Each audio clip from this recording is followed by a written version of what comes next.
Welcome to Achieve Revision and Learning videos. Learn with me. My name is Riteshsh Singh, an ex-civil servant.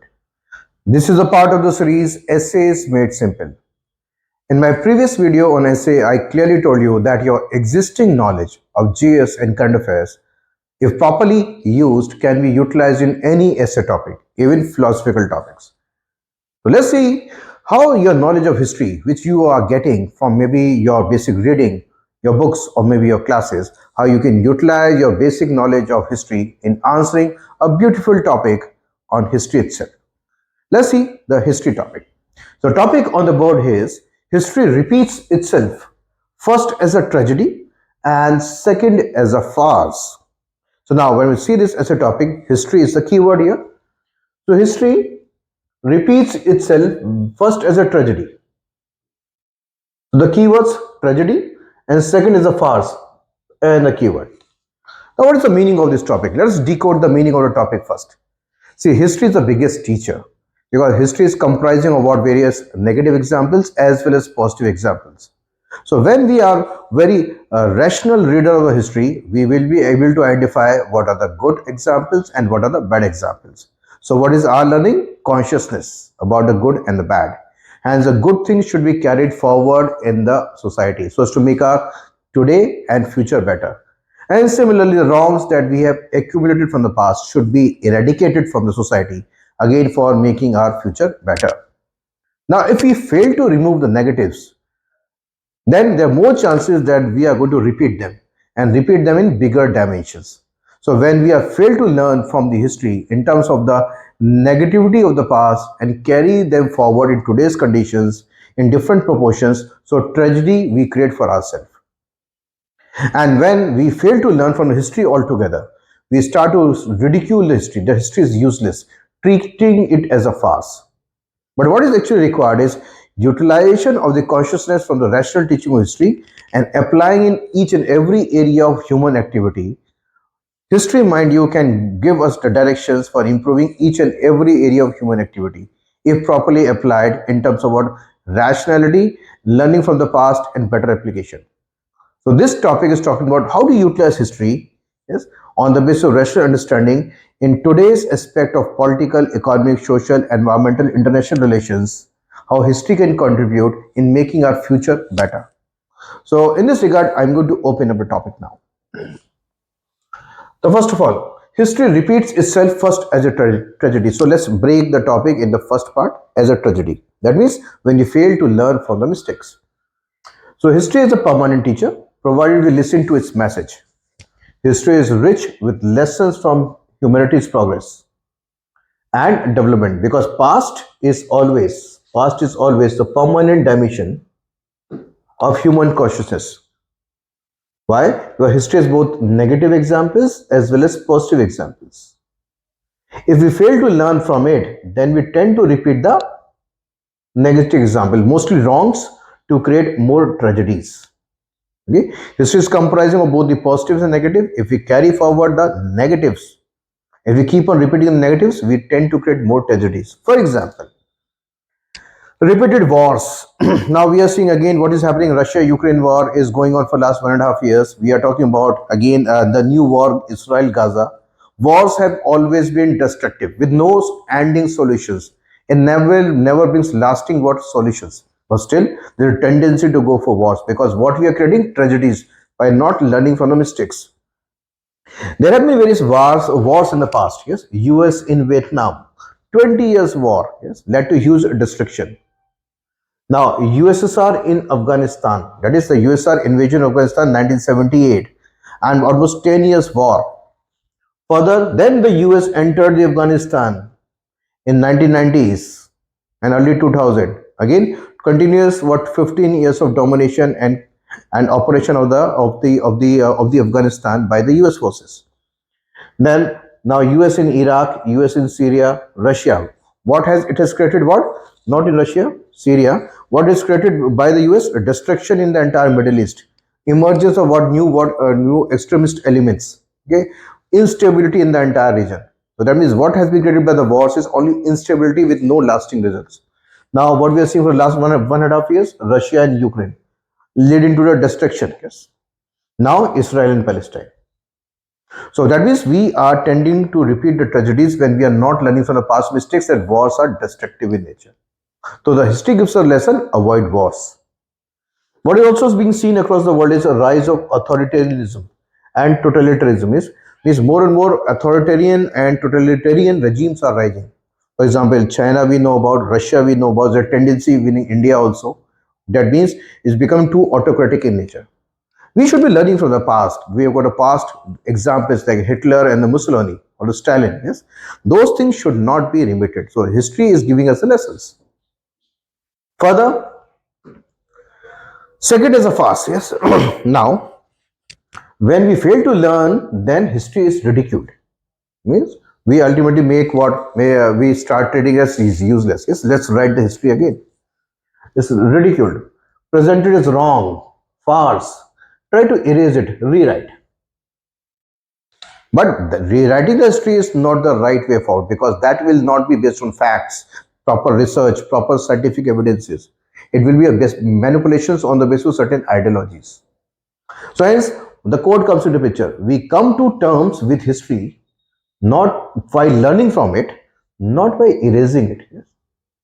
So what should be drawn from the lessons from history, the examples from history, the learnings from history? This was to make us more conscious in our actions in all the spheres of life. Now let's see the positive examples when we learn from the history lessons. Now the first set of people who are inspired by the past in terms of shaping a better future for the country were the drafter of the Indian constitutions. So in the past of the Indian history was comprising about huge economic and social inequalities, political inequalities. And there were power in the hand of the few people. Yes. So hence rest of the people were actually deprived of the power or the power sharing. And this inequality or these inequalities were actually visualized, understood by the constitution drafters. And hence constitution makers were conscious about the political, social, economic inequalities. Hence, they came up with a preamble which talks about justice, liberty, equality, and fraternity for all the citizens of the country. That means learning from the past inequalities and now talking about sharing, distribution, inclusion for all. That means positively interpreting it for making a better future. Similarly, the world had got the history of what slavery across the world. So now from the slavery which was done by the ancient kings and empires, by the colonial powers, now the world talked about UDHR, Universal Declaration of Human Rights. That's only learning from the past mistakes and hence create what better environment for the entire humanity. From unsustainable development, learning is creation of SDGs, Sustainable Development Goals. And now from the battleground of Europe. So Europe has seen the worst of the world wars, World War I, World War II. So their learning from the wars was no more wars. Hence that led to the creation of the European Union. So these are the positive examples where the people learn from the past mistakes and they try to improve the future, the current and the future. That means this can be applied in all the areas of activities. Now let's see now how the history can be applied in all the area of human activities for making each and every action in the current scenario and future better. So hence treating history as a teacher. Many of today's problems can be solved by taking lessons from history. Let's talk about first the political system. The decline of ethics in politics. What we see the rising criminalization of politics in our country. More and more member of parliaments and the MLAs have got criminal records. So what is the learning? The learning from the past, yes, that the people who are supposed to govern, they should be better. They should be more ethical. Yes, they should be more committed towards the people development. And the lesson can be taken from the Ashoka. So Ashoka after the Battle of Kalinga, he adopted code of ethics called Dhamma. And Dhamma means ultimately ethical codes. That was not just applied for the subjects or the people. It was also for the administrators also and for the king himself. And we all should be bounded by a certain code of ethics. Dhamma to inculcate social responsibility. Within it he covered both the ruled and the subjects or the kings or the king himself. For example, one of the example from the messages from the Ashoka's life is first pillar edict, that is Emperor Ashoka to govern to govern by the right actions, to provide administration by the right actions, to please my subjects again by the right actions, to protect my subjects by the right actions. That means this is the ethical message from the period of Ashoka. That means Ashoka means king, king means government. That is, government should be pursuing more ethical approaches in implementation, inclusive approach, ethical way of functioning. How this can be improved? When we reduce the criminalization of politics. Hence, in this regard, the learning can be seen from the initiative by the Supreme Court in 2018. In 2018, the Supreme Court stated that advised the government to bring a bill to regulate political parties, to reduce criminalization of politics, to reduce criminalization of politics. So always try to connect history lessons with the current actions which are required to be undertaken. And if there are actions already taken, always give the examples. So here, Supreme Court, criminalization of politics, because we have to raise the ethical quotient of the people in power. Yes, that's the requirement. Now here, so first learning is various things can be improved in the political dimensions if we take the messages from the past where the certain kings have shown more responsibility towards their subjects at a time. Now the government should be taking lessons to create the same type of focus for upliftment of the citizens now by bringing welfare, inclusive approach, better implementation, ethical approaches. Further, now, in cases of economy now, what should be promoted? Economy injustice has to be dealt with, inequalities to be reduced, concentration of wealth should be removed. In this lesson is coming from the Mahatma Gandhi's concept of trusteeship. The trusteeship was talking about that the corporates who are earning, the private sector who are earning from the people by selling their products. Okay, how they are able to sell the product? Because the people, the consumers show trust in them. Hence, due to the trust of the people, they are able to earn. Hence, the trustees of the entire society. Hence, they should be utilizing that profit money for better welfare of the people. And that should be leading towards, again, what? More distribution of the incomes, leading to more decentralization of the incomes. Okay. So, message here is more corporate social responsibility in all the terms. Even Article 39 talks about the prevent concentration of wealth, yes, in the hand of the few people. So learning from the past is that is a trusteeship concept should be expanded more and more so as to make the corporates more socially responsible. Government should be taking more actions to prevent concentration of wealth and to promote more economic justice, okay, more work for the people, okay, more inclusive growth. Hence the CSR should be based on what? Triple bottom line approach. Okay. So people, planet and profit. And hence, overall, what should be promoted? Inclusive growth, dignified livelihoods, and ensure economic justice. So again, the lessons are there in certain past instances. If you talk about modern India, the best example you can quote is trusteeship concept, which gave rise to the CSR concept in detail. And overall, the government should be applying the provisions of Article 39 to prevent a concentration of wealth. Yes. So this is the lesson that today's government can take in implementation promoting economic justice. Further, let's talk about in the sphere of society or social inequality or rising orthodoxy or means a lack of liberty and attack on secularism. Now, when we talk about making the society a better place, there is the role of both the state actors and the non-state actors. Now, let's see what are the examples of state where or the kings or the kingdoms which focused on what creating more mixed culture. Okay, collaboration between people from two sides or more sides, safeguarding all the religions, all the religious differences. Okay, okay, and promoting a system of syncretism is mixing with each other. The state actions. Then we'll talk about the non-state actions. So state actions, for example, the lessons from the past is Ashoka's inclusive approach with respect to the Brahminical system, the Buddhism system, even the Ajivikas. Akbar promoted syncretism, okay, on the basis of Deen e life. That means again interacting with the Christian priests, also the Muslim Maulvis, the Hindus, okay, the Jainis. That means again creating a system. What again? Discussion state promoting what? Equality almost for all the religions. Now syncretic culture of Awadh, Ganga, Jamna, Tehzeeb, yes. So that means who are the people who are involved in promoting a mixture of the culture, respect for each other culture? The state itself. The same lesson can be taken forward by the today's government also. in promoting inclusive approach and hence prevent divide and rule policies. Lesson. Now, similarly, non-state actors. What are non-state actors? The people can do who are outside the government.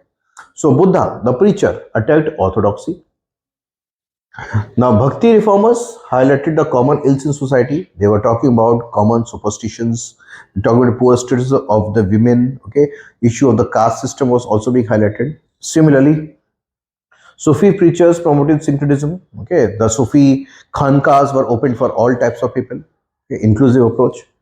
Now, the social reformers in India fought rigidity, rise from the Raja Ram Mohan Roy. Okay, then talk about the Vidyasagar, then Savitri Ben Phule. So there were various social reformers in a country. They can be equated with today's NGOs. They should be promoted more and more so that they are able to contribute more in the society. They should be strengthened. That is the lesson. And even when talk about a national movement, in order to achieve something very big as a nation, it requires the power of all to be channelized. So hence the national freedom movement ultimately gave the opportunity or a platform for all these sections of the society to participate. So national movement promoted all-inclusive participation, irrespective of religion, caste, class, gender, and region, for a common cause. Similarly, when you talk about a powerful country now, when you talk about a country which is more united, united means not only physical borders, it's socially and what psychologically, it requires what again a collective approach. So collective approach is required to be promoted. Hence the lesson is there in history. If you want to achieve something big, if you want to become a bigger superpower in the world, you have to channelize the energies of all these sections of the society across all the parameters of development so that we rise as a nation. So lessons are there in history for our what even improvement in the social category. Further, environmental challenges where there are various lessons. We are ultimately in terms of the environmental ranking, we are almost at the bottom. Environment, when we are recording this video, again Delhi is suffering from pollution. How to counter this? There are lessons in history. We require a clean air, we require clean water, yes, we require what clean atmosphere. Now, how to make them clean? Yes, we have to take lessons from the Rigvedic period. There was nature worship. The purpose of nature worship to respect the nature, not to what make it dirty, not to pollute it. But what we have done, we have converted the nature worship into just a ritual-based system. Okay, so rather in the name of the rituals, we are creating more pollution. So that means the original purpose of nature worship is required to be revived. Hence, lesson role of community in conservation should be promoted. And where the lesson was given in the Rig Veda, which emphasized on the nature worship, where air, water, and trees were sacred. Okay? But what we are doing is cutting the trees. What we are doing is polluting the air, polluting the water. But here again, real meaning of the worship has to be revived. That all the things which are beneficial for us should not be destroyed by the people themselves. So people participation required lessons from the past. The focus on involving community participation in conservation of nature. For example, rainwater harvesting, drought proofing in the country. India has got a very rich history of what different sources of rainwater harvesting, right? From wells, ponds, canals, okay. The Bowery systems, they are required to be revived again. Yeah? They are required to be expanded again. They are required to be what dug again. Yeah? So they should be what more digging of those things, more expansion of those things. Again, through whom? The people's participation. And the best scheme which can be utilized for utilizing the people's power in creating water capital for themselves is MGNREGA. That means again connecting the people with the community participation. So community participation for the water sources, making themselves drought proof, okay, villages drought proof and drought proofing the entire country also. And conserving of what? The preventing the pollution of what? Generally the air and the water, and also the promoting more conservation of trees, more afforestation drives. Yes, so involving the communities, learn lessons from the past. For example, even community role in conservation of forest in Uttarakhand was the Chipko movement. The Chipko movement means preserving the existing trees, tree cover, and forestation. So the lessons in the past are enormous. That the nature worship should be in a manner which is going to preserve the nature rather than destroy the nature. People's participation, people awareness becomes important. So there are various examples with respect to conservation of nature which can be taken from the history or the past. So all these, I am giving the examples, I am giving the ideas where the lessons from history can be applied. All these are in bullet points here, but you have to convert them into proper paragraphs for explanation. And all the content that I am going to show here is you can easily download from the link provided in the video. All this will be there in the PDF form. Now, similarly, revival of science and tech. Now, the field of science and tech. So, India has been a land of what various scientists and what inventors and explorers. For example, India is a land of what Aryabhatta, Charaka, Jaisingh, Ramanuja, C.V. Raman. Now, even the Hindu school of philosophy comprises certain schools of philosophy which were more logical, more scientific based, like the Samkhya, Nyaya, Vaisheshika, and Charvaka. There are what six school of theist philosophy, one school of atheist philosophy, Charvaka. But even among the theist philosophy, there are certain schools like the Samkhya, Nyaya, and Vaisheshika which are more based on what logic. That means more logical approaches should be promoted. But what we have done is just ritual based worship, which is mostly leading towards what keeping people away from the logic. Yes. So that means Indian system, the Hindu philosophical system has got enormous components which promote logic, hence they should be emphasized more rather than blind what ritualism is. So hence the knowledge from history. Now throughout our history, our buildings and architecture reflected knowledge of science, geometry and material sciences. Even post-independence, emphasis was on industrial revolution. That means when we became independent, what was the major focus area? Major focus area was industrialization. That means centralization based on scientific temper, opening of more R&D institutions, education institutions right from the IITs, the aims were done to promote better scientific temper. And scientific temper is a fundamental duty, not the temper that we see nowadays in the society. The temper is not a fundamental duty, but the scientific temper promotion is the fundamental duty. Again, the lessons are enormously in the past, ancient past, the modern past, and the post-independent past. So today we are facing challenges from pseudo science promoters. Okay, in the name of science, they are selling what they are maybe superstitions. Okay, they are maybe wrongly guiding the people. So all this to be countered by reviving the power of logic in science and scientific temper in the country. Lessons are enormous in the past. Further, let's talk about international lessons. Now, the two countries you can easily quote which learned from the past mistakes, the world wars. They were brutal they were brutal countries. Yes, they were imperialist countries. Okay, they were almost fascist when we talk about their role in the world wars. But after the world war, when they have seen the defeat, they completely disowned their past. They shifted towards a new method of development, which is completely delinking them from the past mistakes. So Japan and Germany learned lessons from their implicit past. Hence, they abandoned that phase of their history and hence focused on the new methods of development. And they later emerged as global economic powers. The example, learning from the past mistakes. Entire Europe learned from the world wars that wars are destructive for all. Hence, as a result, what emerged? European Union emerged, and also the Schengen areas. Yes, so there are various countries in Europe where there's a what visa less travel. Okay, there's no requirement. You can live in one country, you can work in another country. Yes, you can travel across the countries. So that means a type of what the things which brought those countries together, which was not there in the past when the countries were willing to what destroy each other. So lessons was live together. Even China and US need to revive the ping pong diplomacy. Yes. Spread. Today in 21st century, again the China and US are at loggerheads. Yes, so they are trying to what outcompete each other. But there was a period in 1970s when they have what normal diplomatic relations and when they were more than willing to cooperate on the basis of ping pong diplomacy. Ping pong diplomacy is an important concept which you should be knowing. Just as a reference, just see and read the ping pong diplomacy. They have to revive the same spirit in the 21st century. This emerged in 1970s, ping pong diplomacy. They have to revive the same spirit. India as a country should be looking to revive the NAM and the participation in the Commonwealth. For example, why? India aspires to become a global power. But in most of the global forums, India is dominated by China. Now, hence, India should be requiring certain what the forums where India should be the leader. For example, when I talk about NAM countries, still there are more than 100 countries in NAM which are dispersed across the continents in this world. And the largest country is NAM. China is not there.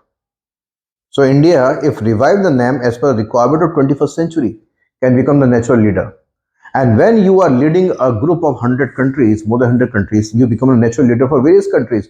You got more say, more power in your voice, yes, more authority in agreements, in the forums, more backing to even claim a seat in the UN Security Council. That means India should be reviving and taking what lessons from the past organizations which India were the part of and still the part of. But here we have to revive its power and visibility again. Commonwealth, around 60 countries. UK is not the power it used to be. In these 60 countries, again, India is the largest country. India can become the natural leader of even the Commonwealth countries. On these two forums in the 21st century world, in a 21st century requirement, what can be done is India can become the natural leader for various organizations and have got more power in forums. India can become the natural diplomat of the world. Further, India and China. Now we are seeing India and China issues, tussles, borders. But when we read history properly, ancient India and the medieval India, what is the lesson that we learn? Ancient medievalists, throughout our ancient and medieval history, or even the modern history, there was never a clash between Indian and Chinese civilization. Never a clash between Indian and Chinese civilization. It was mostly collaboration, exchange of thoughts, exchange of ideas, promotion of Buddhism, travelers between the two countries, trade between the two countries. That happened till the modern Indian age. The problem started when the Britishers planted the boundary, yes, undefined boundary between India and China. That means if we have to look forward towards a with the the tilt of power now, for tilt of power from the Western countries to the Eastern countries, and who will be having that power now? The China and India. So they should be collaborating more in sharing the tilt of power, where the West is going to decline in terms of power, and the East will be again rising again. And the two largest countries in the East should be coming together on the basis of past history of collaboration. So they should learn from their past collaboration. So what we have seen that history lessons are enormous. They can be applied in different areas of functioning, right from polity, economy, society, science, international relations, environment. Everywhere we can take lessons from history. That's why history is a permanent teacher. We should be learning from history. So how to ultimately what give now focus on history or historical or teaching of history? There's a various corrections required. Solutions. On the basis of above, it is amply clear that history is always relevant in understanding and shaping the current and the future requirements. Now, this can be promoted by bringing in an analytical assessment and rational understanding of the past and its relevance today. So, people knowledge should not be increasing on the basis of what? People misinformation should not be increasing on the basis of WhatsApp messages or WhatsApp universities or the fake messages of history. History should be properly taught and opened up the people for the people to understand. Now, the beginning can be done by influencing the young minds and nurturing minds in schools and colleges. 26 crore students are enrolled in school, 3 crore in higher education. Teaching history logically can open up the mind and can break various social biases which they bring from their surroundings. Misunderstandings can also be tackled which they bring from the surroundings. So teaching history logically can open up the minds of the student. But the most under-taught subject in school is history. It's only dates. Okay, 1576, 1857, 1947. Only facts. History is dates only. History is finished. Bacha is also finished. What is also required is teaching history very logically, which can definitely make the society better in understanding each other better. Avoid tampering. Yes, avoid tampering with the history books for political motives so that it does not become a farce. And further, for connecting with the masses, again, various historical themes can be connected on the basis of cultural tools like the theaters, okay, the cultural programs, okay, and then we talk about the street plays, the role plays, okay, the community radios. There are various methods of connecting the messages to the people with logical lessons, okay, which can be drawn from history. Hence, in a nutshell, the day history is taken seriously, taught proactively, and delivered in the time, in the manner of connecting the past with the present and the future in the education institutions, then it can usher in the thinking revolution. It can create more thinking minds, more thinking revolution in society, hence creating a better society. So history should be converted into a new form of thinking in the minds of the people on the basis of logic and scientific temper. It can further promote more rational, democratic, egalitarian, and all-inclusive mindsets, thus preventing human-made miseries and tragedies, and also making the future safe. Yes. So what we've seen in this topic, what is the topic all about? History repeats itself if we do not learn in the form of tragedies. Wars is the biggest example. Wars are the biggest examples. And then finally, when we started ignoring history, so we start making fun of history or ridiculing it by treating, oh, history was wrong. Now we're going to write it again. So that means this is not the way. We should be learning from history. Learning means positive, negative. Positive should be carried forward. Negative should be eliminated. How? Targeting the minds. Targeting minds where? The youngsters first. Outside institutions in the form of various methods of IEC, information, education, and communication. And hence history can be a permanent teacher for us, and we can definitely learn and to improve the human actions each and everywhere, as we have seen in this topic. The entire content can be downloaded in the form of the PDF attached in the video, and this is the part of the series called Essays Made Simple. And each and every essay can be written in a very logical manner, provided you've got the idea, but that idea can be generated by an expert teacher. Yes, expert teacher. So for example, my name is Ritesh Kumar Singh, an ex-civil servant and an expert guide for the UPSC Civil Service Examination. Please keep watching the videos, informative videos, subscribe the video, okay, press the bell icon, share these videos. This is not the only series. There are other series also, MCQ series, basic GS answer writing series, and the case study series and important concept series. So please keep watching the video, keep supporting me and supporting us. I will be supporting you forever. Thank you. Thank you for seeing the video.